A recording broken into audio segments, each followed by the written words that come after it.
بسم الله الرحمن الرحيم والذين يقولون هب لنا من أزواجنا وذرياتنا قرة أعين واجعلنا للمتقين إماما أولئك يجزون الغرفة بما صبروا ويلقون فيها تحية وسلاما خالدين فيها حسنت مستقرا ومقاما وقال نحن نكتب ما قدموا وآثارهم وكل شيء أحصيناه في إمام مبين.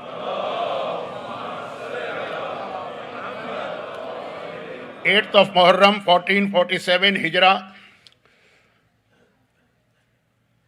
اور آج کی یہ مجلس باب الحوائج کے حوالے سے ہے، اور مجھے معلوم ہے کہ مومنین کرام کی کثیر تعداد مجھے سننے تو نہیں آئی ہے، لیکن یہ خیال کرتے ہوئے بھی کہ شاید آدھے سے زیادہ مومنین صرف اس رات کی اہمیت کی وجہ سے یا بعض اوقات جو بانی مجلس یا اسپانسر ہوتے ہیں ان کی وجہ سے آئے ہیں. میں اپنے موضوع کو نہیں بدل سکتا ہوں. جن لوگوں کو اس موضوع سے تھوڑی سی آج زحمت ہوگی ان سے میں ابھی سے معذرت کر لوں. قرآن کریم کی جس آیت کی تلاوت کی گئی ہے یہ آیت ایک دعا، اور اس کا پورا ایک بیک گراؤنڈ میں کل بتا چکا ہوں، آج اس کو ریپیٹ کرنے کی ضرورت نہیں. لیکن چونکہ مجھ سے یہ کہا گیا کہ آپ نے انکمپلیٹ بات کہی ہے اس کو کمپلیٹ کیجئے، میں اسے کمپلیٹ نہیں کروں گا. اور وجہ یہ ہے کہ میرا موضوع کل یہ نہیں تھا کہ اولاد کی اصلاح کے لیے اسلام میں کتنی دعائیں اور اعمال آئیں. کہ کسی نے کہا کہ دیکھیے ایک دوسری نماز بھی ہے، ایک تیسری نماز بھی ہے، ایک چوتھی نماز بھی. میرا موضوع تو صرف یہ آیت تھی جو سورہ فرقان 25 نمبر آیت نمبر 73 74. چونکہ یہ آیت ایک نماز کا حصہ تھی اس لیے میں نے کل اس نماز کا ذکر کیا. دیکھیے باتیں بہت ساری کامنٹس میرے پاس فیڈ بیک آتے ہیں، سب کا جواب دینا بھی ضروری نہیں ہے، لیکن خاص اس حوالے سے بہت زیادہ پریشر تھا کہ جی وہ دوسری جو دعائیں ہیں، دوسری جو نمازیں ہیں وہ بھی بتا دیجئے. نہیں، وہ ایک نماز بھی اس لیے آئی تھی کہ یہ والی آیت اس نماز کا حصہ. اچھا اب آ جائیے براہ راست میں پہلے تو ایک وہ فریضے کو انجام دے لوں جو 3-4 دن سے اس لیے انجام نہیں پا رہا ہے کہ مجلس کے فوراً بعد مختلف زیارتیں اور شبیہ اور تبرکات برآمد ہوتے ہیں، یعنی دعا. آج تو باب الحوائج کی رات ہے، تو باب الحوائج تو نام ہی اس کا ہے جو ہر ایک کی حاجتیں پوری کرتا ہے. اور کھانے کے حوالے سے کھانا، معصوم کی ایک حدیث ہے نا کہ راوی نے کہا کہ مولا اگر میں نے کھانا شروع کر دیا اور میں بسم اللہ پڑھنا بھول گیا، اب تو شروع کر چکا ہوں، آدھا کھانا کھا بھی لیا ہے، تو امام نے کہا جہاں یاد آ جائے وہاں پہ اس طرح بسم اللہ پڑھو کہ بسم اللہ من اولہ الی آخرہ. تو اب یہ دعا جو ہے میں اسی انداز سے مانگ رہا ہوں کہ جو مومنین ابھی تھوڑی دیر کے بعد آ رہے ہوں گے یا آن لائن سن رہے ہوں گے تو تھوڑی دیر کے بعد وہ جائیں گے، پروردگار ان تمام مومنین اور مومنات کو جو آج کی مجلس میں شروع سے آخر تک کسی مرحلے میں بھی شامل ہو رہے ہیں، چاہے وہ امام بارگاہ اور رضا خانے میں ہیں، چاہے وہ آن لائن ہیں، باب الحوائج کا واسطہ انہیں دنیا اور آخرت کی ہر مصیبت و پریشانی سے محفوظ فرما. ان کی تمام حاجتوں کو باب الحوائج کے تصدق میں پورا فرما. ان کے تمام مرحومین کی مغفرت فرما. پروردگارہ دنیا بھر میں جہاں جہاں مظلوم انسان ہیں لیکن خاص طور پہ صاحبان ایمان ہیں، ان کی جان، مال، عزت، آبرو، اولاد کی حفاظت فرما.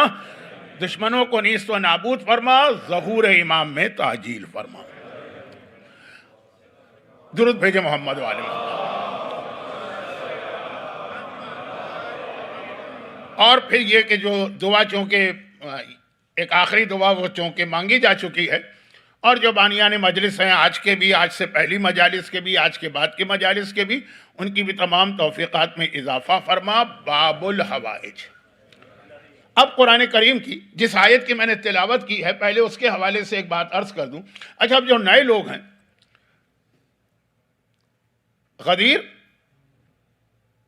بلکہ غدیر بھی نہیں، خود آقا حسین کے 2 جملے میرا موضوع بنے تھے. آقا حسین کا ایک جملہ یہ تھا کہ اگر دین محمد، میرے نانا کا دین، میری قربانی سے بچ رہا ہے تو آؤ تیروں، آؤ تلواروں، میرا جسم حاضر ہے۔ اب دیکھیں حسین کس کا نام، لیکن اتنی عظیم شخصیت جس مقصد کے لیے اپنی جان قربان کر رہی ہے وہ مقصد کتنا بڑا ہوگا۔ اور انہی آقا حسین کا جملہ ہے علی الاسلام السلام، یہ والا جو اسلام ہے اس کو میرا الوداعی سلام و خدا حافظ، یعنی مجھے نہیں چاہیے یہ اسلام۔ یہ جملہ کب ارشاد فرمایا؟ جب پتا چلا کہ یزید کو خلیفہ بنا دیا گیا۔ اب یہ میں ظاہری طور پہ بات کر رہا ہوں، علم امامت سے تو معلوم تھا، لیکن جب مروان نے رجب کی آخری تاریخوں میں کہا مسجد النبوی کے دروازے پر کیا ابھی ابو عبداللہ حسین معلوم ہے کہ یزید حکمران بن گیا، تو امام کا فوری جملہ یہ تھا کہ علی الاسلام السلام، ایسا اسلام جس میں یزید خلیفہ بن جائے، نہیں چاہیے حسین کو الوداعی سلام۔ تو دو، ایک وہ اسلام جس کے لیے حسین اپنے آپ کو قربان کر رہے ہیں، اور اپنے آپ سے مطلب یہ کہ اپنے پورے خاندان کو قربان کر رہے ہیں۔ وہ کتنا قیمتی اسلام ہے جس کے لیے اکبر کے کلیجے میں برچھی اتری، جس کے لیے عباس کے بازو قلم ہوئے، جس کے لیے اصغر کا گلا چھدا، جس کے لیے زینب کی چادر قربان کی گئی، تو کتنا قیمتی۔ اور وہ کون سا اسلام ہے جس کو حسین جیسا محافظ اسلام کہہ رہا ہے نہیں چاہیے۔ اب یہ دو جملے تھے، یہ پہلی محرم سے میرا عنوان بنے تھے کہ دونوں میں فرق کیا۔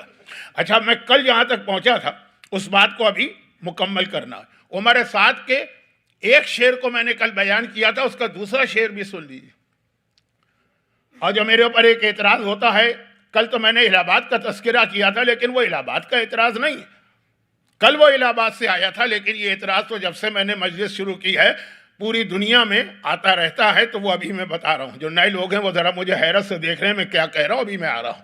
لیکن پہلے اس آیت میں ایک لفظ آیا ہے، اس کے حوالے سے ایک بات کہہ دوں۔ آیت ہے سورہ فرقان کی، وہ جس میں مومن کی کوالٹی بتائی گئی۔ مومن کسے کہتے ہیں؟ وعباد الرحمن، اللہ کے بندے کون ہیں؟ ساری انسانیت اللہ کا بندہ، لیکن خدا ان تمام بندوں کو اپنا بندہ ماننے سے انکار کر رہا، کہا نہیں میرے بندے تو یہ۔ اور پھر وہ 3 4 5 10 12 باتیں آئی ہیں، اختتام ہوا کہ یہ ساری مومنوں کی کوالٹیز ہیں۔ مثلا وہ زمین پہ بہت ہمبل ہوتے ہیں، جاہلوں سے زیادہ بحث اور آرگومنٹ نہیں کرتے ہیں، اور بہت ساری باتیں۔ لیکن آخر میں کہا کہ خالی خود اپنے آپ کو نیک بنا لینے سے وہ اللہ کے بندے نہیں بنتے، جب تک کہ وہ اپنے گھر والوں کو بھی نیک نہ بنائیں۔ والذین یقولون ھب لنا من ازواجنا وذریاتنا قرۃ اعین، اور یہ آخری آیت، یہ آخری کوالٹی، یہاں ختم، فل سٹاپ لگا دیا اللہ نے کہ میرے جو بندے ہیں ان کی سب سے بڑی اور آخری خصوصیت یہ ہے کہ وہ دن و رات کہتے ہیں کہ اے خدا ہماری بیویوں اور ہماری اولاد کے ذریعے ہماری آنکھوں کی ٹھنڈک، قرۃ اعین، آنکھوں کی ٹھنڈک، وَاجْعَلْنَا لِلْمُتَّقِينَ اماما، اور ہمیں اپنے اس پورے خاندان میں صاحبان تقوی، سارے متقی ہوں میرے گھرانے میں، اور میں ان کو لیڈ کر رہا ہوں۔ پھر قرآن کریم نے وہ لفظ استعمال کیا جو آج کی مجلس کا موضوع بنے گا، اور وہ کیا لفظ ہے؟ اولئک یجزون الغرفہ، یہ وہ لوگ ہیں جنہیں جنت میں ایک اسپیشل ایکوموڈیشن دی جائے گی، ایک خصوصی کمرہ دیا جائے گا۔ غرفہ جنت کا ایک خاص کمرہ ہے ان کے لیے، بما صبروا، کیونکہ یہ صبر کرتے تھے، وَيُلَقَّوْنَ فِيهَا تَحِيَّةً وَسَلَامًا، اور خاص ان کے لیے اللہ کی طرف سے تحیت و سلام، گریٹنگ اور سلام اس جنت میں پہنچایا جائے گا جو یہ دعا مانگ رہے ہیں۔ اور خالدین فیہا، یہ ہمیشہ وہاں رہیں گے، حسنت مستقرا و مقاما، اور کتنی بہترین جگہ انہوں نے چوز کی۔ اچھا، اب اس میں ایک لفظ آیا ہے بما صبر، وہ ہے میرا آج کا موضوع، لیکن اس سے پہلے صاحبان ایمان نہیں، اللہ کے وہ بندے جنہیں اللہ کہہ رہا ہے کہ یہ میرے بندے۔ جیسے آپ کو بہت ساری حدیثیں ملیں گی، موضوع بدل جائے گا، کہ مومنین جا کے مولا سے کہتے ہیں ہم آپ کے شیعہ ہیں، مولا کہتے ہیں میں نہیں مانتا ہوں، میرا شیعہ تو اس کو کہتے ہیں۔ 5ویں امام کی جو بہت ہی اہم حدیث ہے، اس کے الفاظ سن کے آپ شوق میں پہنچ جائیں گے کہ امام نے یہ کیا ارشاد فرما دیا۔ لیکن وہاں بھی امام نے کہا کہ میں ایسے کو شیعہ نہیں مانتا ہوں، نہیں، یہ بھی بات کمپلیٹ نہیں، میں اس کو اپنا دشمن مانتا ہوں۔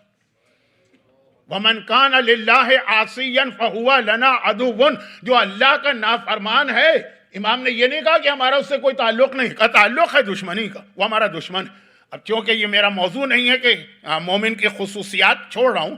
عباد الرحمن اللہ نے کہا سارے بندے میرے ہیں، لیکن میں ان بندوں کو مانتا ہوں جو آخر میں اپنی اولاد کے حوالے سے بھی فکر مند ہے. ان کو جنت میں خاص خاص خاص جگہ بھی دی جا رہی اور اللہ کی طرف سے ان کے لیے تحیت و سلام آ رہا. اب یہاں پہ حدیث قصہ کے دو جملے آپ کے سامنے پیش کرنا. حدیث قصہ میں بھی آپ نے دیکھا نا کہ جب جبرائیل آئے تو معصومین کے لیے یعنی شہزادی کونین کے لیے تحیت و سلام لے کے آئے. وہ لفظ تحیت جو اللہ نے تحیت بھجوائی ہے وہ ان بندوں کو ملے گی. یہ سورہ فرقان کی آیت. مگر اس سے پہلے ایک لفظ ہے کہ وہ لوگ کہتے ہیں کہ اے اللہ ہماری اولاد کو ہماری آنکھوں کی ٹھنڈک بنا. پتہ نہیں انگریزی میں اس کا ترجمہ کیا ہوگا. بہرحال جو انگلش ٹرانسلیشن آج کل رائج ہیں، ایک میں لکھا ہے جوائے ٹو آور آئیز، ایک میں لکھا ہے کمفرٹ ٹو آور آئیز. جو عربی لفظ میں مزہ ہے نا وہ یہ جوائے اور کمفرٹ میں تو نہیں ہے، لیکن بہرحال جیسی یہ زبان ہے انگریزی اس میں برداشت کر لیجئے. یہ لفظ چونکہ انگلش ٹرانسلیشن میں ہے اس لیے میں نے یہ دہرا دیا، آنکھوں کی ٹھنڈک. اب سنیے یہ ایک ذرا موضوع سے ہٹ کے، لیکن رات کی وجہ سے پھر میرا موضوع آ رہا. آج رات کی وجہ سے یہ لفظ قرۃ عین حدیث قصہ میں شہزادی کونین نے حسنین کے لیے استعمال کیا.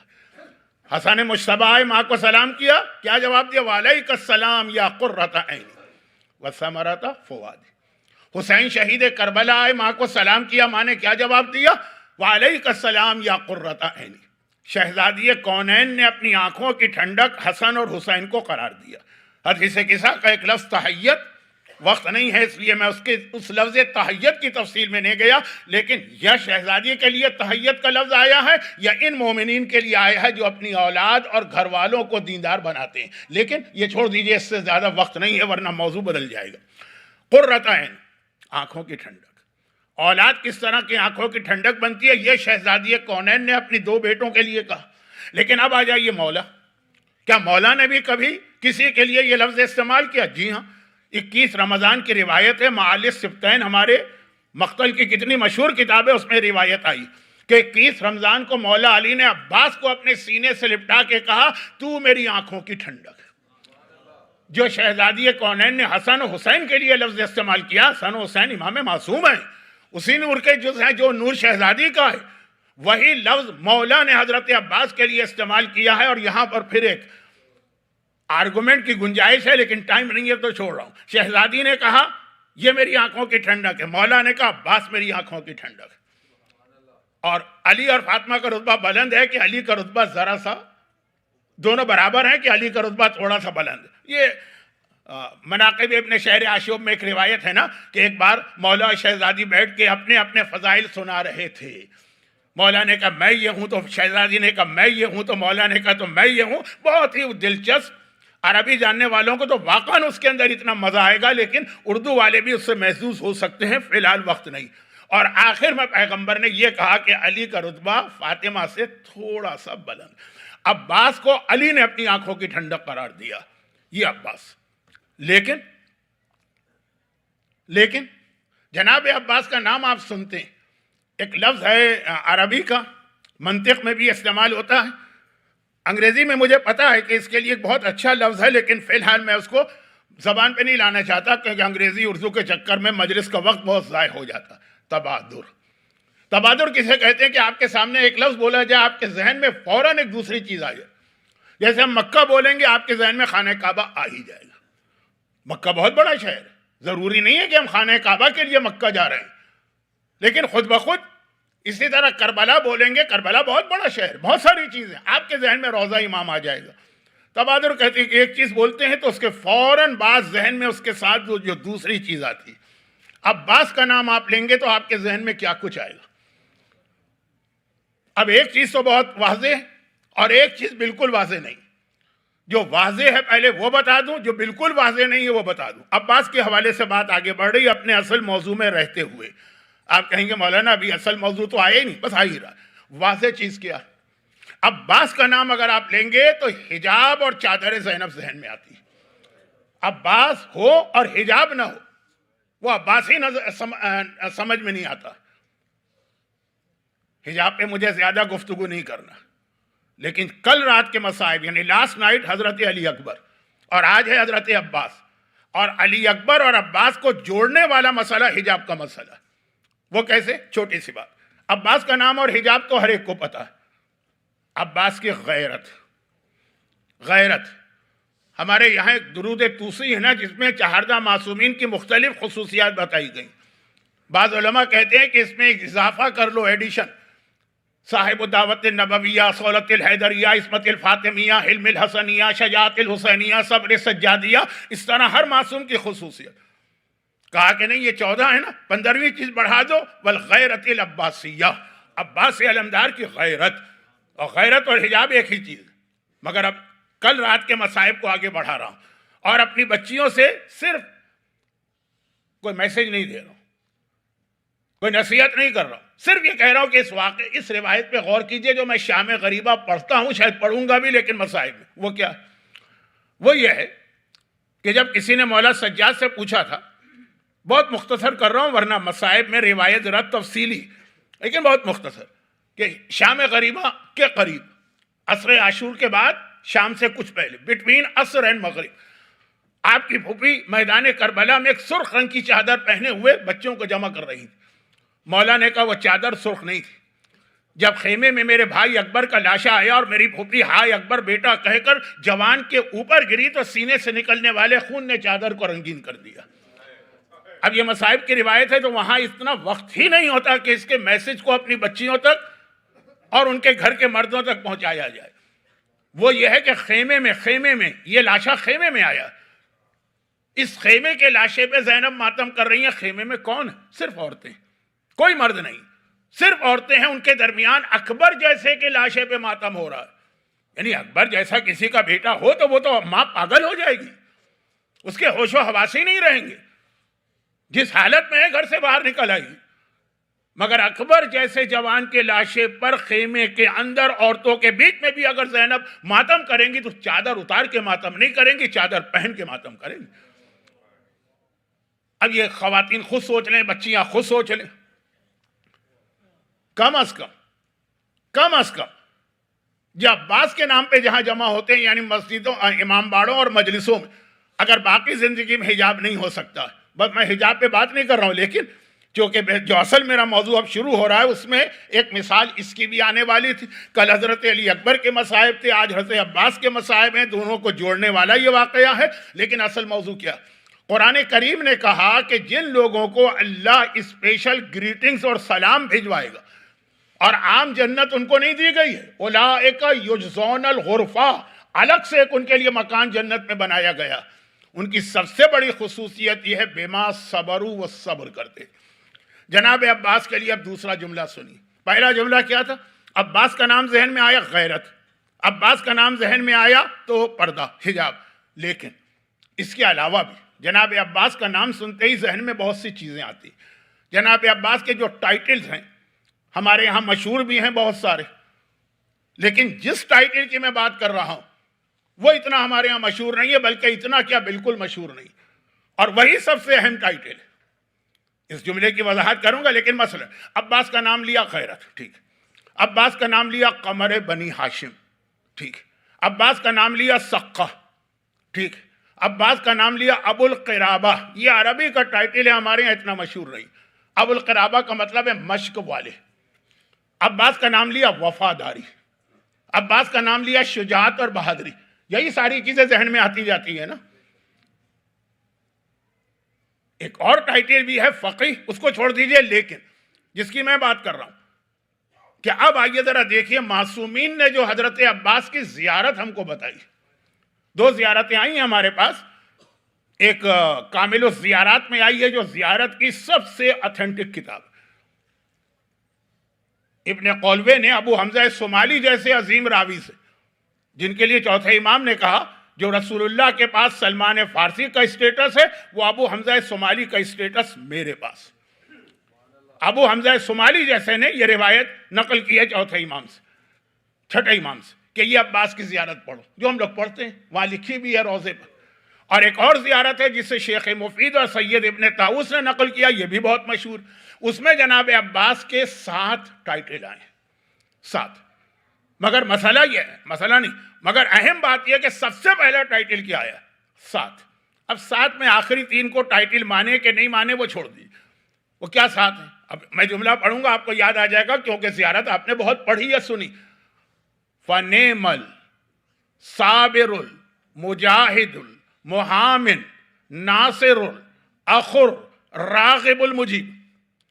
عباس، جناب عباس کی زیارت آپ پڑھ رہے ہیں اور زیارت میں آپ کہہ رہے ہیں، اور کتنی بہترین یہ عباس کی پرسنالٹی، یہ صابر ہیں، یہ مجاہد ہیں، یہ محامی یعنی تحفظ دینے والے، پروٹیکشن دینے والے ہیں، ناصر حسین کے مددگار ہیں، الاخ اور پھر بھائی ہیں اور اس کی تفصیل ہے، والمجیب پھر اس کی تفصیل ہے، والراغب پھر اس کی تفصیل ہے۔ الراغب فیما زہد من الثواب الجزیل، جملے یاد ہوں گے، لیکن 7 ٹائٹل آئیں جناب عباس کی زیارت۔ دوسرا والا ٹائٹل ہمارے یہاں پھر بھی مشہور ہے، کیا ہے؟ مجاہد۔ آپ کہیں گے نہیں ہم نے تو نہیں سنا، جب آپ عباس کو غازی عباس کہتے ہیں نا، غازی تو کہتے ہی اسے ہیں جو جہاد کرتا، تو یہ غازی اور مجاہد ایک ہی چیز ہے، تو یہ لفظ آیا، لیکن پہلا ٹائٹل آیا صابر۔ جناب عباس کی سب سے بڑی کوالٹی جو معصوم کی نگاہ میں، دیکھیں یہ توہین آمیز جملہ ذرا بن گیا، معصومین کی ہر کوالٹی بڑی ہوتی، لیکن باقی کے مقابلے میں جس کو امام نے ترجیح دی، عباس صابر۔ ایک چیز ہوتی ہے پیشنس، ایک چیز ہوتی ہے ٹالرنس، صبر اور حلم، تحمل، دونوں بہت اہم چیزیں۔ آج ہمارے یہاں جو فیملی لائف ٹوٹ رہی ہے وہ ٹالرنس نہ ہونے کی بنا پر، لیکن یہ بات کا موضوع آج ہی کی مجلس کے آخر کا یا کل کی مجلس کا، لیکن فی الحال صابر۔ قرآن کریم کی آیت پھر دوہرا دوں، والذین یقولون ربنا هب لنا من ازواجنا وذریاتنا قرۃ اعین واجعلنا للمتقین اماما اولئک یجزون الغرفہ بما صبروا۔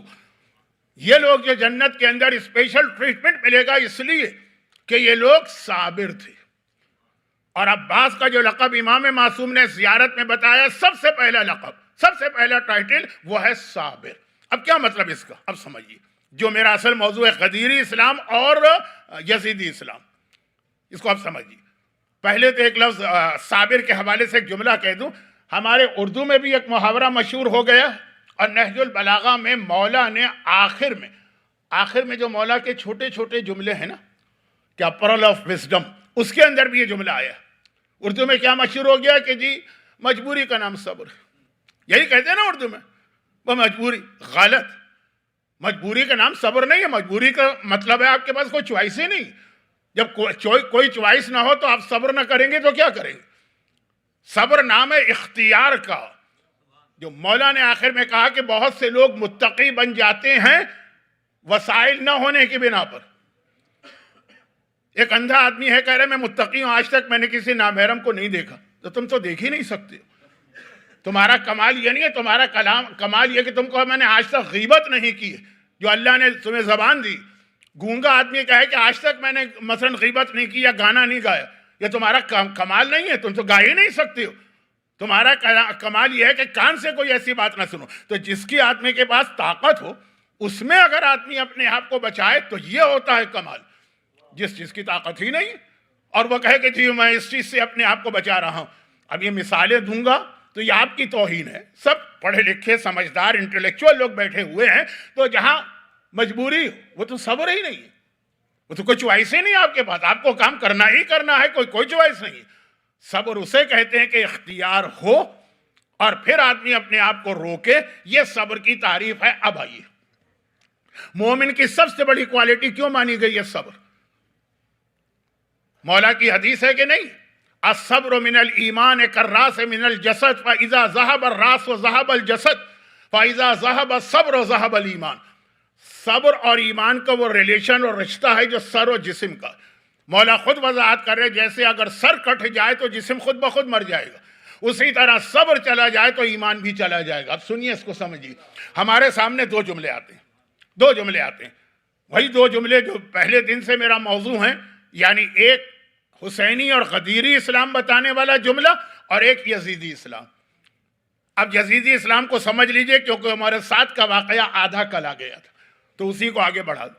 عمر سعد کے دو بہت اہم شعر تھے. مختار کا بہنوئی ہے, دربار میں پکڑ کے لایا گیا ہے. مختار کو اپنی بہن کے ذریعے معلوم ہو چکا کہ اس نے اس رات کو کیا شعر کہے تھے جس رات کو ابن زیاد نے اسے آفر کی تھی کربلا جانے کی. تو ایک تو وہ جہنم کے حوالے سے تھا جو کل آپ نے سنا, اور ایک جنت کے حوالے سے تھا. دو شعر تھے اس کے, تھے تو 6 شعر, لیکن میرا موضوع, اور پھر کل والا جملہ پہلے دوہرا دوں. یزیدی اسلام کا بہترین ماڈل و نمونہ تو عمر سعد ہے نا.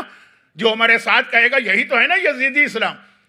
اب وہ ایک تو جہنم کے حوالے سے کہہ رہا ہے جو کل کی مجلس میں بہت تفصیل سے بتا چکا ہوں, وہ تو ٹھیک ہے, وہ بہت سے مومن بھی وہی جملہ کہتے ہیں. آپ کی توہین کیے بغیر یہ وضاحت میں لاسٹ نائٹ کر چکا ہوں. اور جنت کے حوالے سے بھی ایک جملہ کہہ رہا ہے. کیا کہہ رہا ہے؟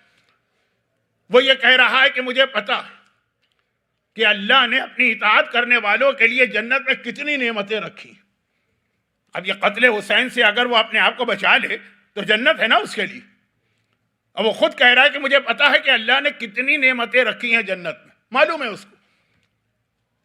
ہم میں سے تو بہت سو کو یقین میں نہیں ہے کہ مرنے کے بعد کچھ ہے بھی کہ نہیں ہے. آج کا ماحول ایسا بن گیا, لیکن وہ کہہ رہا پتا. لیکن رائے کی حکومت ابھی مل رہی ہے, جنت کی نعمتیں بعد میں ملیں گی.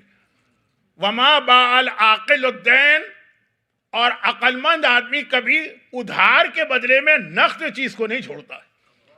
جنت ادھار ہے, مریں گے تو جنت ملے گی, تو وہ ساری نعمتیں ملیں گی.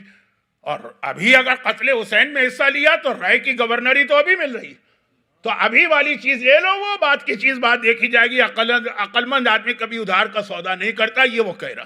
جنت کی نعمتوں کو مان رہا, لیکن کہہ رہا ہے کہ دنیا کی چیزیں چھوڑ کے جنت کے چکر میں کیوں پڑوں. وہ پتہ نہیں 1 ملین سال بعد 2 ملین سال کے بعد فوری فائدہ لو. یہ ہے منزل صبر, یہ ہے یزیدی اسلام. فوری فائدہ لے لو, بھول جاؤ آخرت کی نعمتوں کو. اور یزیدی اسلام, اب یہ غدیری اسلام, حسینی اسلام. اب اگر عمر سعد یزیدی اسلام کی بہترین تصویر, تو حسینی اسلام. لاسٹ سیٹرڈے کو میں اسی نیو جرسی کے کسی علاقے میں ایک مجلس پڑھ رہا تھا. میں نے کہا تھا جناب عباس کمپلیٹ ہمارے سامنے ایگزامپل ہے کہ غدیری اسلام کیا. وہ لاسٹ ٹائم کی بات تھی, آج وہ بات نہیں, آج اس کے بعد کی چیز. دیکھیں واقعات بہت ہیں, لیکن تفصیل میں جانے کی ضرورت نہیں ہے, ایک جملہ کافی. عباس کا نام آپ لیں گے تو ذہن میں کیا کیا چیزیں آتی. یہ میں نے ایک جملہ کہا نا, اس میں ایک چیز اور آئی. عباس کا نام لیں گے سکینہ فوراً ذہن میں آئیں گے. عباس اور سکینہ جدا نہیں ہو سکتے ہیں نا. اب جناب سکینہ کا شب عاشور کا ایک واقعہ. کل رات شب عاشور, شب عاشور کا ایک بہت مشہور واقعہ. بلکہ یہ واقعہ جہاں پیش آیا تھا خیمہ گاہ میں, جب میں نے پہلی مرتبہ کربلا کی زیارت کی تھی تو باقاعدہ اس واقعے کی ایک شبیہ بھی وہاں بنائی تھی. اب وہ توڑ دی گئی ہے نئی کنسٹرکشن میں, لیکن علماء نے باقاعدہ ڈسٹنس لکھا کہ آقا حسین کے خیمے سے 19 میٹر, آپ کے یہاں شاید گز چلتا, 19 گز کے فاصلے پر یہ واقعہ پیش آیا. باقاعدہ اتنی تفصیل کے ساتھ علامہ مجلسی نے ڈسٹنس بھی لکھا کہ آقا حسین کا جو خیمہ ہے نا, آج بھی خیمہ گاہ میں تو ہے نا, آپ ایک بار نہیں بار بار گئے, وہاں سے آپ 19 میٹر قبلہ رخ چلیں گے. تو پہلے تو چوتھے امام کا خیمہ آئے گا, پھر وہ بلڈنگ ہی ختم ہو جائے گی, صحن آئے گا, صحن کے آخر میں کیا واقعہ بہت مشہور. لیکن جو میرا اصل موضوع ہے کہ غدیری اور حسینی اسلام اور وہ یزیدی اسلام, اور وہ یہ ہے کہ آدھی رات کے بعد ایک وہ مرحلہ آیا کہ سکینہ نے اپنی پیاس کی شدت باپ کے سامنے بیان کی. بہت مختصر کر رہا ہوں, روایتیں ایسی ہیں کہ تفصیل میں گیا تو میں خود بہتا چلا جاؤں گا. تو آقا حسین نے اس وقت اپنے معجزے سے اس جگہ پر پانی کا ایک چشمہ جاری کیا. پیاسے آدمی کے سامنے اچانک پانی آ جائے تو اس کی پیاس اور بڑھ جاتی ہے, پانی دیکھتے ہی اور بڑھ جاتی ہے پیاس. عربی میں اس کے لیے ایک لفظ ہے التہاب ہو جاتا ہے, پانی دیکھ کے پیاس بڑھ جاتی ہے. چھوٹی بچی, پانی آ گیا, معجزے سے باپ نے پانی جاری کر دیا. سکینہ آگے بڑھ رہی, حسین نے روکا, لیکن سکینہ اگر پانی پی لے گی نا, تو اب میرے الفاظ ہیں کیونکہ آقا کا پورا جملہ پڑھنے کا وقت نہیں ہے, کہ پانی پی لے گی تو جو میرا مشن ہے, جو میرا جہاد ہے, جس مقصد کے لیے میں آیا ہوں, وہ پورا نہیں ہوگا. بھائی اتنا سننا تھا، سکینہ پیچھے ہٹ گئی، بابا مجھے نہیں چاہیے پانی. جو آپ کا مشن ہے، جو آپ کا مقصد ہے، جو آپ کا جہاد ہے، وہ اہم ہے. سکینہ کی پیاس اہم نہیں ہے، سکینہ پیاسی رہے گی. اچھا آپ دیکھیے، یہ آقا عباس کی اگزامپل میں دیتا ہوں. وہ کمپلیٹ 34 سال کا ایک جوان اور 4 سال کی بچی، دونوں غدیر اسلام کو بتا رہے ہیں. سکینہ بتا رہی ہے کہ سامنے ہے ایک چیز تمہارے، بلکہ وہ حلال اور جائز بھی ہے، لیکن اگر مرضی خدا نہیں ہے تو اس کو قربان کر دو قیامت کے لیے. یہ ہے صبر. چیز سامنے اور ہاتھ آگے نہ بڑھو. اور وہ ہے عمر سعد یزیدی اسلام. وہ کہے کہ جنت کی ساری نعمتیں اپنی جگہ، لیکن وہ ادھار ہے. تو دنیا کی جو چیزیں ہیں ابھی، جو قرآن سورہ دہر میں کہتے ہیں وَيَذَرُونَ الْعَاجِلَ، نہیں، یہ لوگ عاجلہ کو اختیار کرتے ہیں، قیامت کو بھلا دیتے ہیں. اب نہیں، اب میرا اصل موضوع صبر. صبر کیوں اتنا اہم ہے ایمان کے ساتھ؟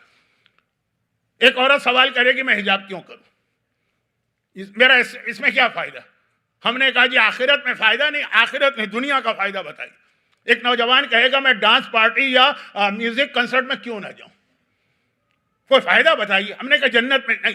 اچھا یہ جو بات میں کہہ رہا ہوں جنت جنت جنت، یہ ایک نہیں، کئی حدیثوں میں امام نے کچھ لوگوں کو اس طرح بھی سمجھایا. سمجھانے کے الگ الگ طریقے ہوتے ہیں نا، اس طرح بھی. یہ 2-3 روایتیں میں جلدی جلدی پڑھ رہا ہوں. مولا مردوں پر یہ گولڈ پہننا کیوں حرام؟ بہت ساری اس کی ریزننگ ہے، مگر جو سوال کرنے والے کا لیول ہوتا ہے اور جو بہت شارٹ ٹائم میں بات کرنا. امام نے کہا اللہ نے مردوں کے لیے اس دنیا میں گولڈ حرام کر دیا تاکہ ان کو جنت میں سونے کے زیور پہنائے جائیں. قرآن میں بھی اشارہ. اب بات کیا ہوئی، یہاں پہ چھوڑو گے تو وہاں پہ ملے گا. یا یہ کہ شراب. اب شراب سے زیادہ خطرناک چیز ہے ڈرگس، جو بچوں میں، نوجوانوں میں، اسکولوں میں، کالجوں میں بہت کامن ہو گئے ہیں. میں یہاں کا نہیں جانتا، جب میں کراچی میں یہ دیکھ رہا ہوں. بدترین گناہوں میں سے ایک گناہ ہے. لیکن وہاں بھی سوال کیا گیا کہ مولا آخر ہم شراب پیتے ہیں، لوگ کہتے ہیں نا کہ جی وہ اگر ہم نے شراب پی تو کسی کا کوئی نقصان تو نہیں پہنچایا نا. قرآن کریم نے سورہ محمد میں، یہ پیغمبر کے نام کا سورہ ہے، جنت کی جو 4 نہریں بتائیں، انہار من ماء و انہار من لبن و انہار من خمر لذۃ للشاربین و انہار من عسل مصفى. سورہ محمد کی آیت کہ جنت میں 4 نہریں. ایک نہر اس خالص پانی کی ہے جس میں کوئی کسی قسم کی ملاوٹ نہیں. یہ اس وقت کی آیت ہے جب پانی میں پولوشن کا کنسیپٹ بھی نہیں تھا. اور ایک نہر میں لبن دودھ کی ہے، اور ایک نہر شراب کی ہے. اور جب شراب کی نہر قرآن نے بتائی تو کہا لذۃ للشاربین، یہ وہ نہر ہے جو پینے والوں کو لذت و مزہ دے گی. پانی کے لیے یہ آیت نہیں آئی، دودھ کے لیے یہ آیت نہیں آئی. یہ آخری چوتھی چیز انہار من عسل مصفى، اور پیور ہنی، خالص شہد. لیکن جہاں لذت کا لفظ آیا کہ مزہ ہے، مزہ نا، قرآن خود مان رہا ہے. کہا لیکن دنیا میں شراب حرام کی گئی تاکہ تمہیں جنت میں شراب پلائی جائے. بہت ساری روایتیں، میں بہت شارٹ کر رہا ہوں. بنی اسرائیل کا ایک واقعہ بھی، واقعے سے مطلب ہے امام کی حدیث. بہت ہی متقی، بہت ہی پرہیزگار، بہت ہی نیک ایک جوڑا تھا، کپل، شوہر بیوی دونوں ہی بہت دیندار تھے، پورے دین پہ عمل کرتے تھے، لیکن گھر میں فاقے تھے. اللہ کچھ لوگوں کو دے کے ٹیسٹ کرتا ہے، کچھ لوگوں سے واپس لے کے ٹیسٹ کرتا ہے. فرعون، نمرود اور شداد کا امتحان وہ تھا کہ سب کچھ دیا. خیر، تو اب یہ جتنا یہ متقی ہے، پرہیزگار ہے، اتنے ہی ان کے گھر میں فاقے ہیں. تو آخر ایک مرتبہ بیوی نے شوہر سے کہا کہ بھائی ہم اتنی عبادتیں کر رہے ہیں، کم از کم اسی حوالے سے اللہ سے ہم کہیں کہ ہمارے دن پھیر دو. دعا تو کر رہے تھے، لیکن دعا یہ ہوتی ہے کہ اے خدا مجھے ہی چاہیے. لیکن یہ کہنا کہ میں اتنی نمازیں پڑھ رہا ہوں اس لیے یہ چاہیے، میں اتنے روزے رکھ رہا ہوں اس لیے یہ چاہیے، میں اتنی عبادت کر رہا ہوں، باقی عام دعا تو کا کوئی فائدہ نہیں ہوا. ذرا میں اسپیڈ فاسٹ ہے اس لیے کہ کم وقت میں بہت سی باتیں مکمل کرنا ہے، یہاں تو مجلس کا وقت اختتام کو پہنچ رہا ہے. تو کہا کہ چلو اسی حوالے سے دعا کرو. دعا کا ایک اصول یہ ہے جو آج کل ذرا مشکل ہو گیا ہے، لیکن اپنی جگہ تو ہے. دعا تنہائی میں مانگو، جنگل میں مانگو، کھلے آسمان کے تلے مانگو تو جلدی قبول ہوتی. زیارت عاشورہ کا عمل بھی یہی، لیکن اب جیسا میں نے کہا مشکل ہے، ورنہ عمل تو یہی نا کہ کھلے آسمان کے نیچے مکان کی چھت پہ تنہائی میں جا کے مانگو. خیر، تو اب یہ ہے کہ وہ گیا اور زمانے کے شہر کتنے تھے، چھوٹے چھوٹے، کتنے چھوٹے. یہ بات ہے بنی اسرائیل کی. بنی اسرائیل کون ہے؟ رسول اللہ سے بھی پہلے کے. کبھی کبھار ہم کہہ دیتے ہیں نا 1400 سال پہلے، نہیں، یہ 1400 سال کی بات نہیں ہے، اس سے بھی پہلے کی بات. رسول اللہ کے زمانے کا مدینہ کتنا تھا؟ جتنا آج مسجد النبوی ہے نا، اس میں رسول اللہ کے زمانے کا پورا سٹی آف مدینہ آ گیا. اتنا سا جو آپ دن میں 5 مرتبہ نماز پڑھنے جاتے ہیں تو سروے کر لیتے ہیں پورا شہر. تو یہ تو اس سے بھی چھوٹا، شہر سے باہر گیا. دعا مانگ رہے ہیں، آنکھیں بند ہو گئی، ایک دم لگا ہاتھ پہ کوئی چیز آئی. آنکھیں کھول کے دیکھا ایک بہت ہی قیمتی ہیرا یا موتی وہ ہاتھ پہ رکھا. اچانک سمجھ گیا، وہ گھر آیا. گھر آ کے اس نے بیوی کو دکھایا کہ دعا مانگی تو یہ مجھے ملا. شام ہو گئی تھی، کہا کل جائیں گے بازار میں اس کو بیچ دیں گے.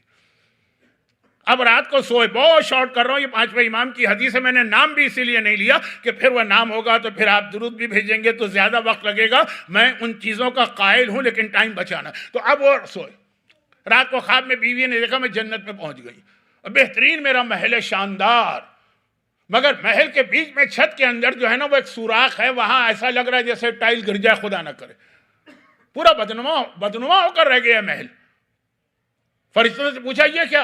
کہا یہ وہ موتی ہے جو تم نے دنیا میں جلدی کر کے مانگ لیا تھا، تو وہاں مل گیا، تو یہاں جو ہے تمہیں اس کو محروم کر دیا گیا.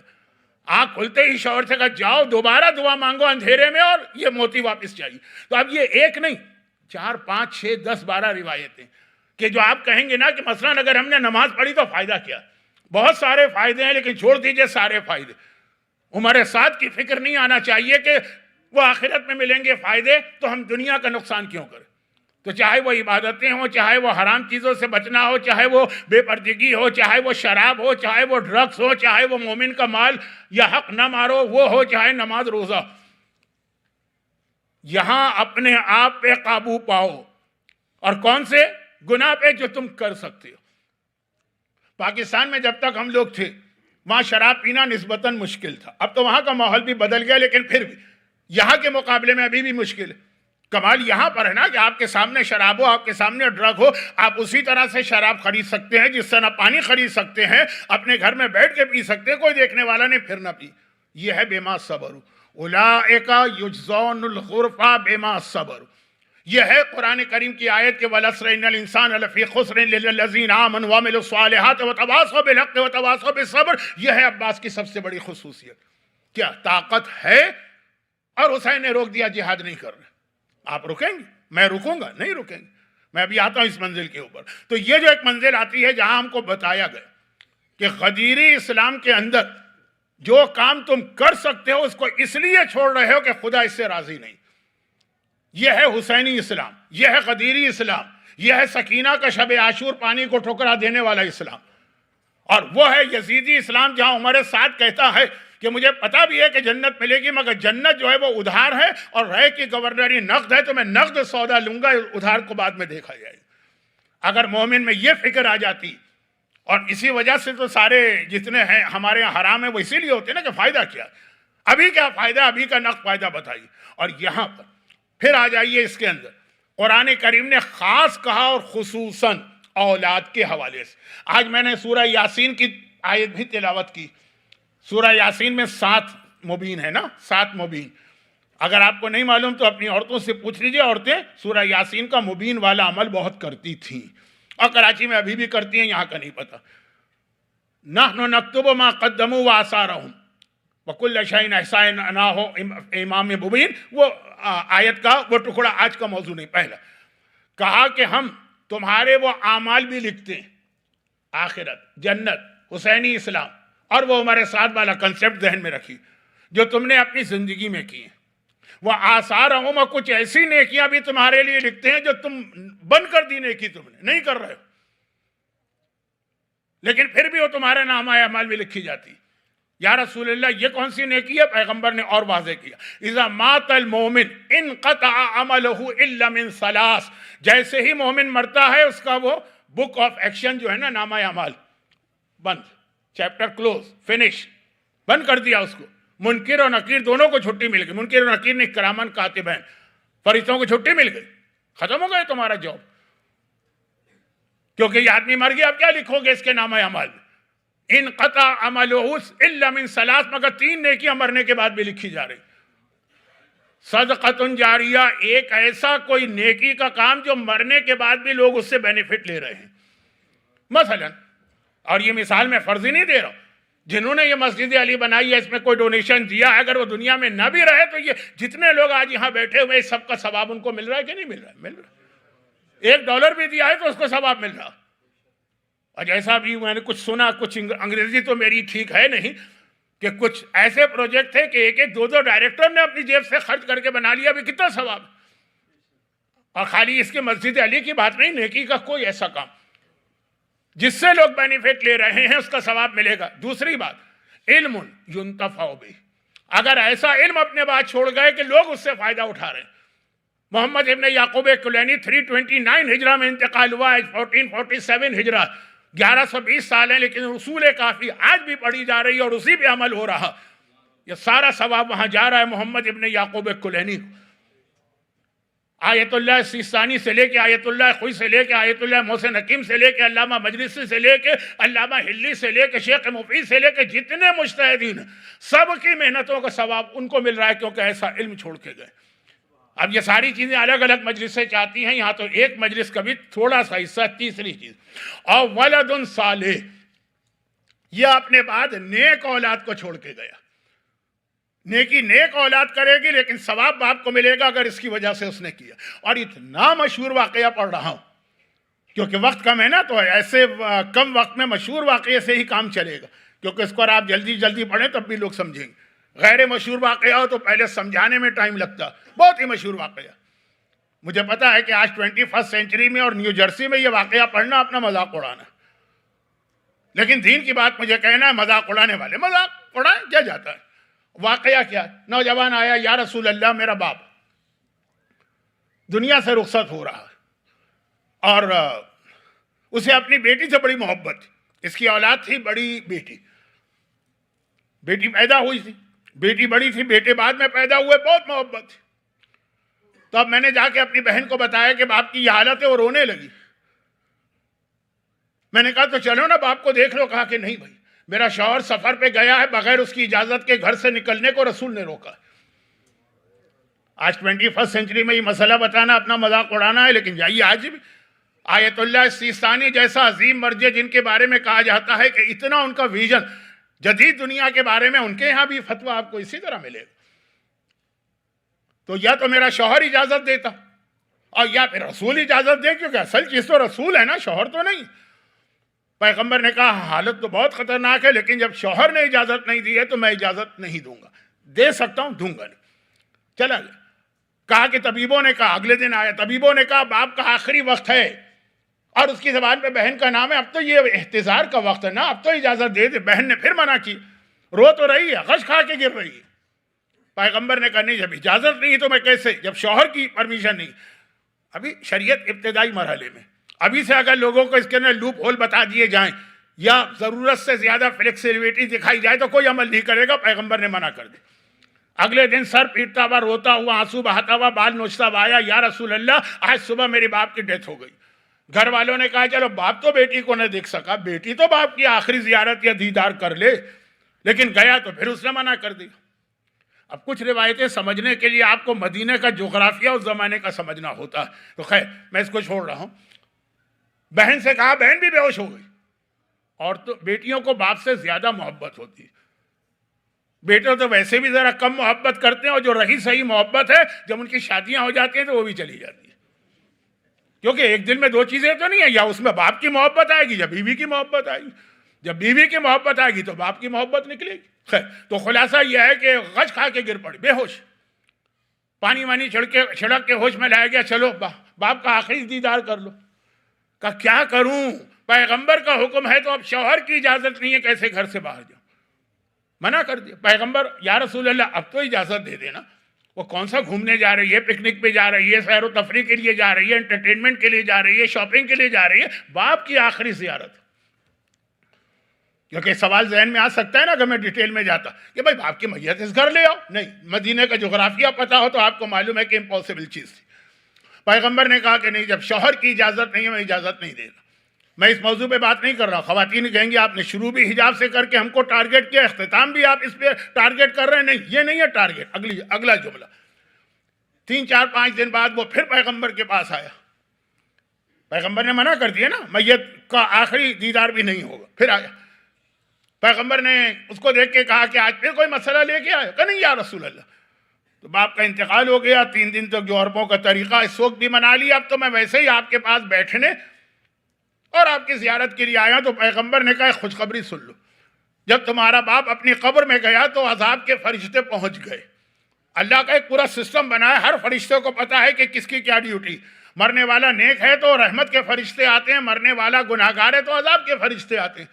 وہ پہنچ گئے, عذاب لانے والے تھے کہ ایک دم سے رحمت کے فرشتے آ گئے اور انہوں نے کہا نکلو یہاں سے, یہ تمہاری جگہ نہیں ہے, اللہ نے ہم کو بھجوایا. عذاب کے فرشتوں کو ہٹا دیا رحمت کے فرشتوں نے. اور پتہ ہے کیوں؟ اس لیے کہ اللہ نے کہا کہ جس کی بیٹی میرے دین کی اتنی پابندی کرے گی اس کے باپ کو عذاب دیتے ہوئے مجھے بھی شرم آ رہی ہے. حیا, لفظ حیا. اب دیکھیں بیٹی دیندار تھی, دین پہ عمل کر رہی ہے, بینیفٹ اس کو جو ملے گا تو ملے گا. بینیفٹ اس کے باپ کو بھی ملا, بینیفٹ اس کی ماں کو بھی ملا. یہ قرآن کی آیت ہے کہ تمہاری نیکیاں ہم لکھتے ہیں, موت کے بعد چیپٹر کلوز ہو گیا. آپ نے 50 سال نماز پڑھی, پھر موت آ گئی, 50 سال کی نمازیں نامہ اعمال میں لکھی. لیکن آپ نے بیٹے کو بھی نمازی بنا دیا, تو اس نے اگر 50 سال نماز پڑھی تو آپ کے نامہ اعمال میں 100 سال کی نماز آ گئی. خداوندہ 100 سال تو میری ایج بھی نہیں تھی. کہا 50 تمہاری 50 اس کی, اور چونکہ اس کو دیندار بنایا تو اس نے اپنے بیٹے کو دیندار بنایا, تو 200 سال کی نماز. ولد صالح, اولاد کی تربیت اپنا بینیفٹ ہے. اس کو یہ نہ سمجھیے کہ بڑا بوجھ ہے, بڑی ذمہ داری ہے آج کے ماحول میں 21 سینچری میں مولانا آسان. اور پھر ایک جملہ میں کہہ دوں جو 3 دن پہلے کہا تھا ان مومنین سے معذرت کے ساتھ جو آج مجھے نہیں سننے آئے ہیں, آج باب الحوائج کے نام پر آئے.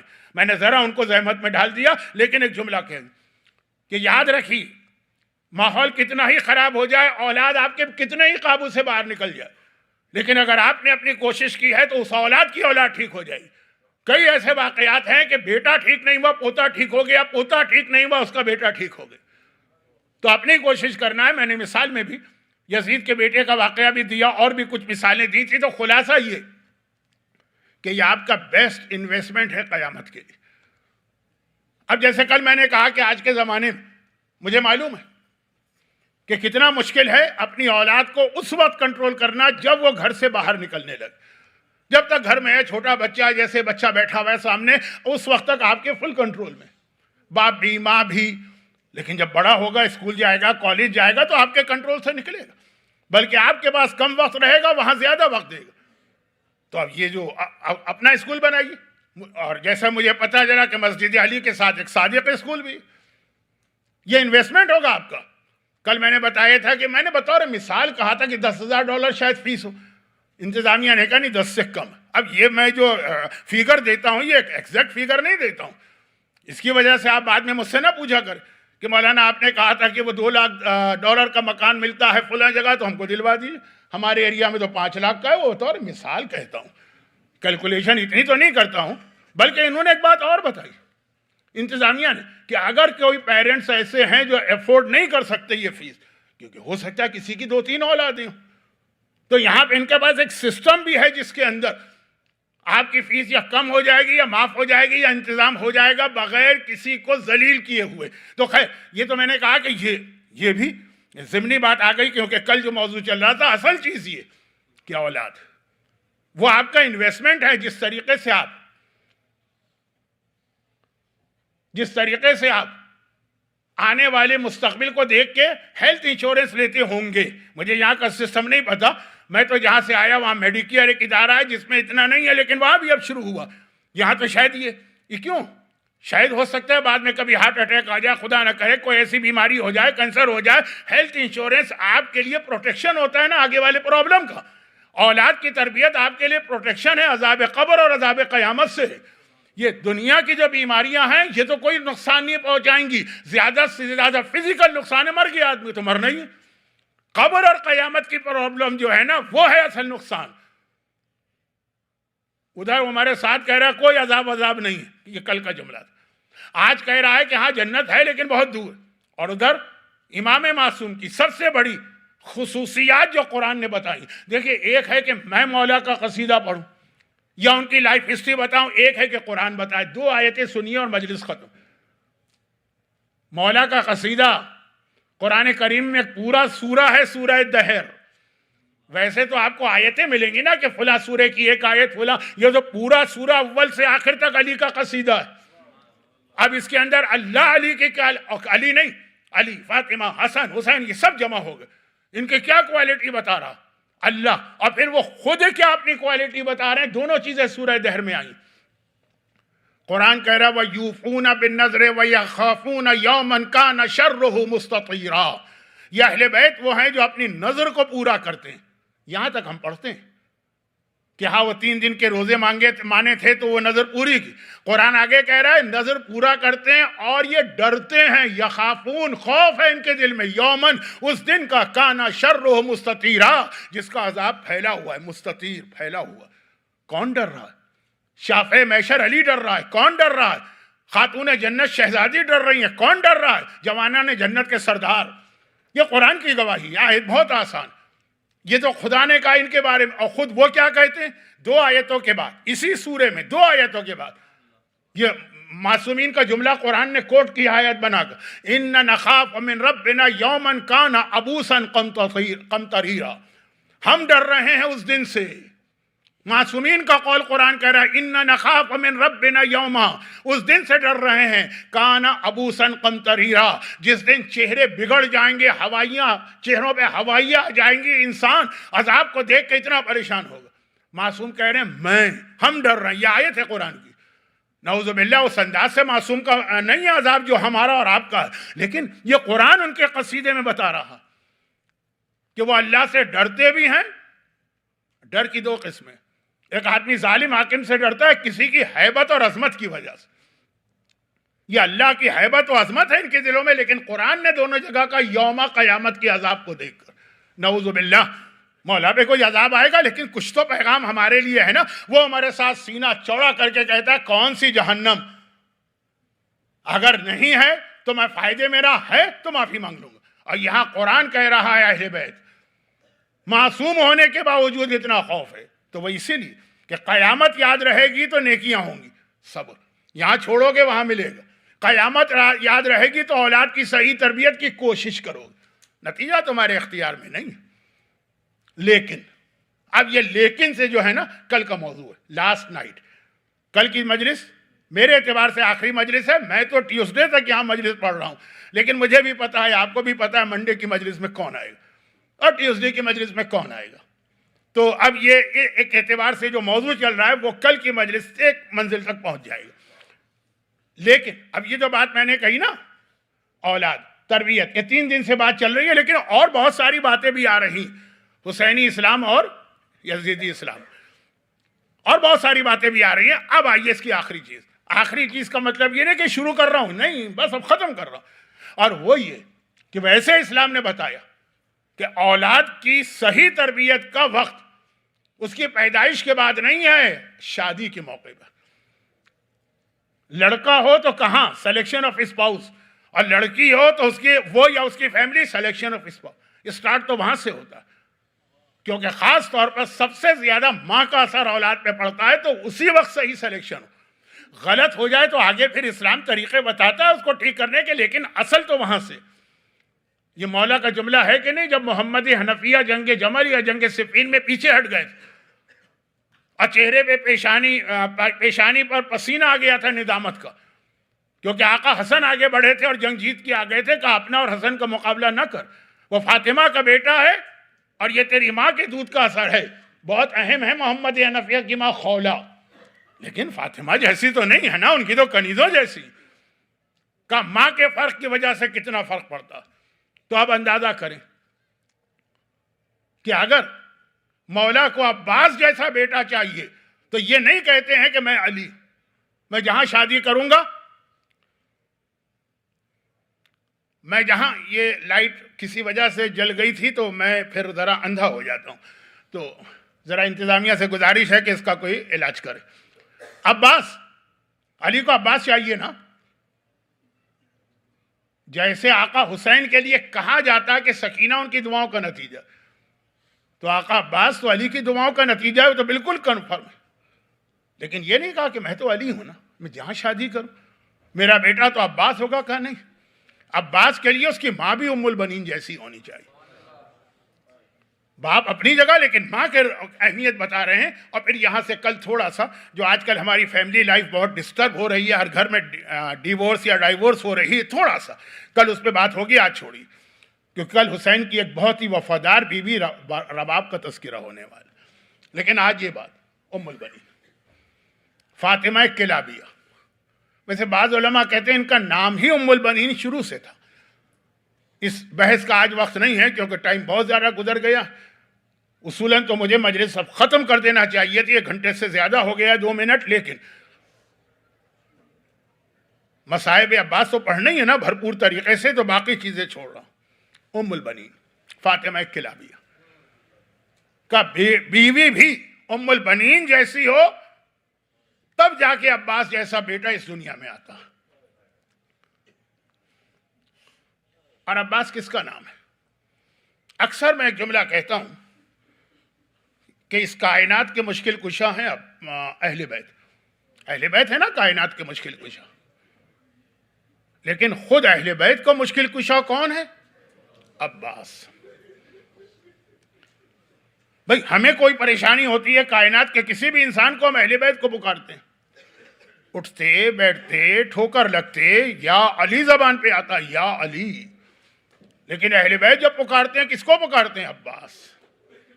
دیکھ لیجیے آپ، باقی ساری باتیں تو میں کیا بتاؤں، ورنہ عباس کے لقب قمر بنی ہاشم کے ذریعے عباس کی وجاہت و خوبصورتی بیان کرنا تھی، عباس کی وفاداری بیان کرنا تھی. لیکن بہت اب وقت گزر گیا تو مختصر. اب دیکھ لیجیے ذرا اہل بیت کے گھرانے میں حسین کا ایک جملہ سن لیجیے، بہت دلچسپ واقعہ ہے لیکن ذرا لمبا ہے تو میں شارٹ کرتا ہوں. عرب کے ایک شاعر نے آقا عباس کا ایک مرثیہ کہا. اب آج کل تو یہ بہت پڑھا جانے لگا ہے واقعہ، پہلے لوگ کم پڑھتے تھے، میں تو ہمیشہ سے پڑھتا آیا ہوں. مرثیہ کہنے کے بعد اس نے لوگوں کو نہیں سنایا، بلکہ پہلے اپنا مرثیہ دوبارہ اس نے ری چیک کیا. ہمیشہ یہی ہمارے شعراء کا طریقہ کار تھا، قابل احترام. اب آج کل یہ ہوتا ہے چلتے پھرتے چائے خانے میں بیٹھ کے ہوٹل میں بیٹھ کے پورا نوحہ قصیدہ لکھ دیا، یہ بھی پتہ نہیں کیا لکھا، بس لکھ دیا. پہلے باقاعدہ خود چیک کرتے تھے ایک بار لکھنے کے بعد، پھر استاد سے جا کے چیک کراتے تھے. اب یہ ایک الگ موضوع، شاید 11 محرم کو تھوڑی سی بات اس پہ کروں، لیکن فی الحال یہ کہ اس نے دوبارہ چیک کیا. اوہ، جیسے ہی مرثیہ اس نے دوبارہ چیک کیا، پہلا ہی مصرع تھا. گھبرا گیا کہ یہ تو میں نے غلط مرثیہ کہہ دیا. یہ یاد رکھیے بہت اہم اصول ہے شاعری کا، لیکن فی الحال تو شاعر حضرات تو نہیں ہے میرے سامنے، کہ میں نے آقا عباس کی فضیلت بیان کرتے کرتے آقا حسین کی توہین کر دی. ایک حفظ مراتب ہے اسلام میں. عباس اپنی تمام تر عظمت کے باوجود حسین نہیں ہے. یہ مرثیہ نہیں پڑھوں گا بھائی آقا حسین کی توہین، کیونکہ پہلا ہی مصرع یہ تھا، یوم استجار بہ الہدی، عاشور کے دن ہدایت کا سورج عباس کی پناہ میں تھا. حسین امام معصوم ہے، حسین کائنات کے ہادی ہیں، وہ کسی کی پناہ میں جائیں؟ سمجھ میں نہیں آ رہا. بند کر دیا. اب جب مرثیہ اس نے بند کر دیا، الماری میں رکھ دیا. اسی ہفتے جو پہلی شب جمعہ آئی، رات کو سویا، وہ ہر رات کو سوتا ہے، شب جمعہ سویا تو خواب میں دیکھا میں کربلا پہنچ گیا اور سامنے بڑے آقا کا حرم ہے مولا حسین کا. کیسے مومن توڑ کے جائے گا، کیسے مومن تڑپ کے جائے گا؟ تڑپ کے گیا، لیکن وہاں جاتے ہی شوق لگا اسے. کیوں؟ پورا حرم خالی. آج تک تو سنا تھا کہ ایوری شب جمعہ انبیاء، مرسلین، ائمہ، ملائکہ یہ سب آتے ہیں عباس کے روضے کی زیارت کو. لوگ تو آتے ہی، تو خالی. آج شب جمعہ ہے اور کوئی بھی نہیں، صرف وہ جو کسٹوڈین کہیے، خدام کہیے، کیئر ٹیکر کہیے، وہ گھوم رہے ہیں. کسی سے پوچھا کہ یہ اتنا حرم خالی کیوں؟ کوئی نہیں آیا آج زیارت کے لیے. کہا کہ نہیں آئے تھے، لیکن چونکہ خود آقا حسین اپنے حرم میں نہیں ہے تو زائرین بھی نہیں. آقا حسین اپنے روضے میں نہیں. کہاں؟ کہا وہ اپنے چھوٹے بھائی عباس کی زیارت کو گئے. عباس تو اتنا زخمی ہے نا کہ حسین تو عباس کا لاشا بھی اٹھا کے نہ لا سکے, تو حسین گئے. اب یہ دوڑ کے گیا, کربلا آپ کی آنکھوں کے سامنے آنی چاہیے. حسین کا روضہ بین الحرمین, سامنے عباس کا روضہ, گئے. ہاں وہاں جو پہنچا تو دیکھا کہ اتنا مجمع جتنا سنا تھا اس سے زیادہ. لیکن ایک خصوصیت ہے, میں کتنے سالوں سے حج بھی کر رہا ہوں, حج کا مجمع کربلا کے مجمع سے 10 ٹائمز کم ہوتا ہے, جگہ نہیں ملتی. لیکن کربلا میں کتنا ہی مجمع کیوں نہ, ہر ایک پہنچ جاتا ہے حرم کے اندر اور روضے کے اندر. کس طریقے سے وہ اپنے دامن میں سب کو سمیٹ لیتا ہے. روضہ پہنچ گئے, آگے بڑھتے بڑھتے زری عباس تک پہنچ گئے. دیکھا عباس کی زری کے سرحانے آقا حسین تو وہی زیارت پڑھ رہے ہیں جس سے میں نے مجلس شروع کی. السلام علیکہ ایھا العبد الصالح المطیع للہ ولرسولہ فالنعم الصابر المجاہد. زیارت ختم کر کے آقا حسین نے اسی شاعر کا یہ پہلا مصرع پڑھ دیا. یہ گھبرا گیا کہ میں تو اس کو توہین سمجھ رہا تھا. پھر آقا نے مڑ کے نہیں دیکھا میرے پیچھے کون ہے, صرف شاعر کا نام لے کر کہا کہ تو نے میرے بھائی کا مرثیہ کیوں بند کر دیا. کہا مولا اس میں آپ کی توہین ہے. کہا توہین نہیں ہے, تو نے حقیقت بیان کی ہے. عاشور کے دن جب تک عباس زندہ تھا اس وقت تک حسین بھی اپنے آپ کو پناہ میں محفوظ سمجھ رہا تھا. اور اس کی ایک دلیل آقا حسین کا جملہ بھی ہے. عباس کا آخری سلام سنتے ہی حسین نے کیا کہا تھا, یہ کسی اور شہید کے لیے نہیں کہا تھا, کمر پکڑ کے کہا تھا نا, الان انکسر ظہری, عباس تم نہیں مرے ہو, حسین کی کمر ٹوٹ گئی. بچے کربلا کے بچے کربلا میں پیاسے تھے تو کیا بعد میں پیاس بجھ گئی؟ نہیں, یہ کوفے میں بھی پیاسے تھے. تبھی تو سکینہ نے ام حبیبہ کے گھر کے سامنے پانی مانگا تھا. یہ بچے زندان شام میں بھی پیاسے تھے, تبھی تو زینب کو بیٹھ کے نماز پڑھنا پڑی تھی نا. بچے پیاسے ہیں, لیکن کیا وجہ ہے کہ کربلا میں عاشور تک تو بچے کہہ رہے ہیں العطش العطش, پیاس پیاس. 3 دن کی پیاس میں فریاد کر رہے ہیں, جب پیاس بڑھتی جا رہی ہے تو فریاد نہیں کر رہے.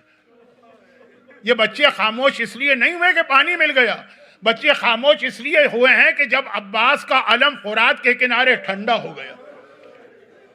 اب بچوں نے پانی مانگنا بند کر دیا. پانی کیوں مانگے, پانی لانے والا نہ رہا. اور پھر ایک جملہ خطیب آل محمد مولانا زیدی صاحب قبلہ کا. دیکھیں میں نے بتایا نا, آقا حسین کا سہارا عباس, کربلا کے ننھے بچوں کی دل کی ڈھارس عباس. لیکن اب سنیے ایک جملہ, یہ وہ پڑھا کرتے تھے.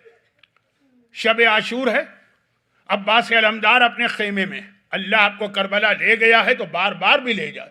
خیمہ گاہ میں جیسے ہی داخل ہوں گے سب سے پہلے ڈیوڑی پر ہی تو عباس کا خیمہ تھا, بیویاں تو اندر تھیں. پہلا خیمہ عباس کا ہے نا آج بھی. ایک مرتبہ عباس اپنے خیمے میں بیٹھے کل کے لیے تیاری کر رہے, تلوار کو صاف کر رہے سیقل. یہ کیا پتا تھا عباس کو کہ کل مجھے کو اجازت نہیں ملے گی, ابھی تو تیاری. ایک مرتبہ دیکھا جناب زینب کبریٰ وہ عباس کے خیمے میں آئی. عباس گھبرا کے کھڑے ہو گئے, ہاتھ جوڑ کے کہا شہزادی آپ نے یہ زحمت کیوں کی, میں آپ کا غلام, مجھے بلا لیا ہوتا. اور زینب نے اسی شان سے جواب دیا, عباس تم میرے چھوٹے بھائی ہو, بہن بھائی کے پاس آئی ہے, اس میں کیا تعجب ہے. اور دیکھو میں اس لیے آئی ہوں, شب عاشور, فجر کا وقت قریب ہے, رات ختم ہونے والی. کل رات کو بھی آپ میری مجلس کے بعد 12 بجے شب عاشور کے مجلس سنیں گے نا, رات ختم ہونے والی. زینب نے کہا میں اس لیے آئی کہ ابھی یہ ساری بیویاں میرے پاس آئی تھی اور آنے کے بعد مجھ سے کہا تھا کہ اے شہزادی زینب, اے وارث علی اور فاطمہ, باقی تو کل ہر امتحان دینے کو ہم تیار, لیکن ہمیں اپنے حجاب اور پردے کی بڑی فکر ہے. میں نے ان سے کہا تھا کہ ٹھہرو ابھی میں جواب دیتی ہوں, اور میں تیرے پاس آئی ہوں, بتا میرا کیا جواب ہو, میرا جواب تیرے جواب پر ہے. عباس نے ہاتھ جوڑے, کہا شہزادی جب تک آپ کا غلام عباس زندہ ہے کسی بیوی کی چادر کو کوئی ہاتھ نہیں لگا سکتا. صرف اتنا کہا جب تک عباس زندہ. اور زینب کے لیے کافی ہے, زینب کو پتا ہے کہ اس کائنات میں تو ابھی کوئی پیدا نہیں ہوا جو میرے عباس کو مار سکے. چنانچہ واپس پلٹ کے کہا کہ بیویوں, علی کی بیٹی تم سے وعدہ کرتی ہے کہ تمہاری چادریں سلامت رہیں گی. لیکن شب عاشور جس زینب نے وعدہ کیا تھا، عصر عاشور اسی زینب نے اپنا وعدہ واپس لے لیا۔ کب واپس لیا؟ اب عاشور کی صبح آئی، جب بنی ہاشم کے شہداء کی باری آ گئی۔ ذرا سوچیے عباس کا امتحان۔ ہر شہید مقتل میں جاتا ہے، عباس ہر مرتبہ آقا کے پاس آتے ہیں، آقا پہلے مجھے جانے کی اجازت دی۔ حسین کہتے ہیں عباس تم تو میرے لشکر کے علمدار ہو، تمہیں کیسے جانے دوں؟ قاسم کا لاشا آ گیا، عباس تڑپ کے آئے۔ اون و محمد کے لاشی آ گئے، عباس تڑپ کے آئے۔ علی اکبر کا لاشا آ گیا، عباس تڑپ کے آئے۔ اولاد جعفر طیار کے لاشی آئے، عباس تڑپ کے آئے۔ اولاد عقیل کے لاشی آئے، عباس تڑپ کے آئے۔ مولا یہ میری گود کے پالے ہوئے، یہ سارے میرے شاگرد ہیں، انہیں تلوار چلانا میں نے سکھائی ہے، ان کے لاشیں نہیں اٹھائی جا رہے۔ اور ہمیشہ حسین کا جواب ہے عباس تم تو میرے لشکر کے علمدار ہو، تمہیں کیسے اجازت دوں؟ لیکن اب جو عباس نے آ کے آخر میں کہا آقا جانے دیں، حسین نے کہا تم میرے لشکر کے علمدار ہو۔ پہلی بار تڑپ کے کہا لیکن مولا وہ لشکر رہا کہاں؟ وہ لشکر رہا کہاں جس کا میں علمدار؟ میرے سارے پیاسے سپاہی کوثر کے کنارے میرا انتظار کر رہے ہوں۔ اب حسین نے جملہ بدل دیا، لیکن عباس تم میرے بابا کی نشانی ہو، تمہیں میں کیسے جانے دوں؟ بڑے مایوس عباس اپنے خیمے کی جانب آئے کہ ننھی سکینہ نے آ کے چچا کا دامن پکڑ لیا۔ چچا یہ سارے چھوٹے چھوٹے بچے ابھی میرے پاس آئے تھے اور مجھ سے کہا تھا کہ تم شیر خدا کی پوتی ہو، مشکل کشا کی پوتی، پیاس برداشت نہیں ہو رہی، کلیجہ پھکا جا رہا ہے، سکینہ کہیں سے پانی کا انتظام کر دو۔ چچا میں نے بچوں سے وعدہ کر لیا میں پانی کا انتظام کرتی، اور یہ وعدہ تیرے سہارے کیا۔ چچا یہ سارے بچے میرے پاس آ کر پانی کی خواہش ظاہر کر چکے، چچا پانی لے آ۔ عباس نے کہا سکینہ بیٹی میں تو پانی لے آؤں لیکن میرا آقا اجازت نہیں دے رہا۔ سکینہ نے کہا بس اتنی سی بات چچا؟ بابا نے آج تک میری کوئی بات نہیں ٹالی، آئیے میں آپ کی سفارش کرتی ہوں۔ عباس نے گود میں سکینہ کو اٹھایا، حسین کے خیمے میں داخل ہوئے۔ حسین تو امام معصوم ہے نا، جیسے ہی یہ منظر دیکھا عباس کی گود میں سکینہ ہے نا، کہا عباس اب کچھ نہ کہنا، میں سمجھ گیا تم سکینہ کو کیوں لا رہے ہو۔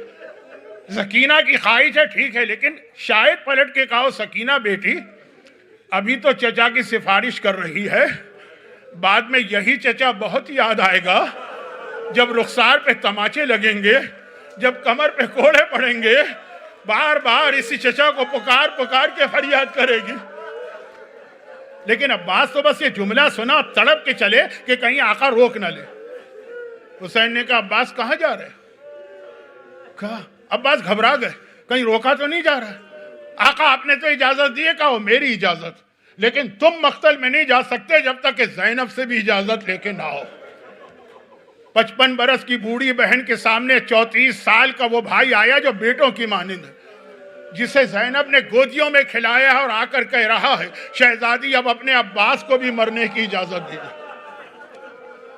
زینب نے سر سے پیر تک عباس کو دیکھ کے پہلے تو ایک جملہ کہا، عباس تم میرے بابا کی شبیہ ہو نا، جب مجھے بابا علی یاد آتا تھا میں تیرے چہرے کو دیکھ لیا کرتی، لیکن جا نانا کے دین کے لیے زینب یہ قربانی دینے کو بھی تیار ہے، بس اتنا سنتا جا۔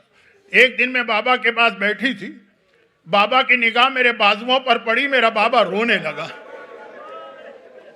میں نے کہا بابا آپ میرے بازوؤں کو دیکھ کے کیوں رو رہے؟ کہا زینب آج جس کوفے میں شہزادی بن کے آئی ہے نا، اسی کوفے میں تو قیدی بن کے آئے گی، انہی بازوؤں میں رسی ہوگی، سر پہ چادر نہیں ہوگی۔ وعدہ کر کے بددعا نہ کرے گی، میں نے وعدہ تو کر لیا، لیکن دل میں سوچا جس بہن کا ایک بھائی ہو کوئی آنکھ اٹھا کے نہیں دیکھتا، میں تو 12 بھائیوں کی بہن، اور عباس جیسا جری جس کا بھائی ہو اس کی چادر پہ کون ہاتھ ڈالے گا؟ لیکن عباس جب تم جا رہے ہو، زینب کو پتا ہے کہ خالی تم ہی نہیں جا رہے، میری چادر بھی چھن رہی ہے، میرے بازوؤں میں رسی بھی بن رہی ہے۔ اور عباس چلے اکیلے گئے، حسین نے تلوار رکھوا لی۔ عباس تلوار لے کے نہیں جانا، کہیں ایسا نہ ہو کہ جوش میں تلوار چلا لے، تمہیں تلوار نہیں چلانا، صرف نیزہ لے کے جاؤ، نیزہ جس سے دشمنوں کو دور کیا جاتا۔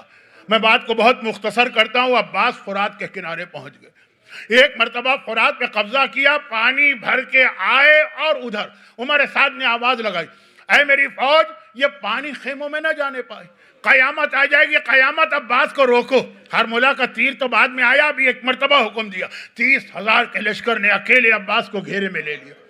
ادھر عمارت کوئی نہیں نا، جنگل ہے نا، خیمہ گاہ کے دروازے پہ سکینہ ننھے نئے بچوں کو لے کے کھڑی ہے، بچوں پانی کے کوزے لے کے آؤ، میرا چچا وعدہ کر کے گیا ہے، وہ پانی لے کے آ رہا ہے۔ بچوں نے دیکھا عباس نظر نہیں آ رہے، 30,000 کا لشکر، بچوں کی نگاہ علم پر ہے، ابھی علم برآمد ہوں گے نا، سارے بچوں کی نگاہیں علم پر ہے، علم چل رہا ہے، علم آگے بڑھ رہا ہے، علم فرات تک پہنچا، علم واپس پلٹا، سارے بچوں کو ایک مرتبہ تسلی ہوئی، پانی آ رہا ہے، پانی آ رہا ہے۔ سکینہ نے کہا بچوں کوزے سنبھالو، دیکھو علم آ رہا ہے، میرا چچا آ رہا ہے۔ مگر ایک بار سکینہ گھبرا گئی، کیا دیکھا؟ وہ علم دائیں طرف جھکا، ایسا لگ رہا ہے جیسے گر رہا۔ سکینہ گھبرا گئی، یہ کیا ہوا؟ پھر علم سنبھل گیا، عباس کا سیدھا ہٹ کٹ گیا۔ سکینہ نے دیکھا علم اور آگے بڑھ رہا ہے، اور آگے بڑھ رہا ہے۔ سکینہ نے کہا بچوں تیار ہو جاؤ۔ ایک مرتبہ سکینہ پھر گھبرا گئی، علم بائیں طرف جھکا، ایسا لگ رہا ہے کہ گر رہا۔ عباس کا الٹا ہاتھ کٹا، اللہ کربلا لے جائے، یہ ساری جگہ دیکھیے گا۔ اور ایک بار سکینہ نے دیکھا علم سنبھل گیا اور آگے بڑھ رہا ہے، آواز دی بس دیکھو بہت قریب آ گیا علم، میرا چچا آ رہا۔ ایک بار سکینہ نے دیکھا کہ علم زمین پہ گرا۔ عباس کا آخری سلام آیا، یا آقا میرا آخر علیکم منی سلام، سلام لیجئے۔ ادھر حسین نے کمر پکڑ کے کہا الآن انکسر ظہری، عباس تم نہیں گئے، حسین کی کمر ٹوٹ گئی۔ اور ادھر سکینہ نے پانی کا کوزہ زمین پہ پھینکا، دونوں ہاتھوں سے سر پیٹا، چچا مجھے پانی نہیں چاہیے، واپس آ جا۔ حسین، کیونکہ ابھی علم نکلنے والا ہے نا، تو ایک آخری جملہ، حسین گئے عباس کے سرہانے، باقی مسائل پڑھنے کی اس وقت طاقت نہیں ہے میرے بدن میں، گئے عباس کے سرہانے، کہاں؟ جہاں آج زری ہے۔ اور اس کے بعد ایک بار عباس کا علم لے کے خیمے میں آئے، زینب کے حوالے کیا، زینب عباس کا علم سنبھالو، اور اب مجھے بھی خدا حافظ کہو، میں جا رہا ہوں۔ زینب نے ایک بار علم تو سنبھالا، صحنِ خیمہ میں آئی، آواز دی، اے کلثوم، اے رقیہ، اے رباب، اے لیلا، اے فروا، ذرا جلدی سے یہاں تو آنا۔ ساری بیویاں آ گئی، بیچ میں عباس کا علم ہے۔ زینب نے کہا بیویوں، کل رات کو وعدہ کیا تھا نا کہ تمہاری چادریں سلامت ہیں، علی کی بیٹی اپنا وعدہ واپس لیتی ہے، جس عباس کے سہارے وعدہ کیا تھا وہ عباس مارا گیا، ہائے علم آ گیا، علمدار نہ آیا، وہ عباسا کیا ہے علم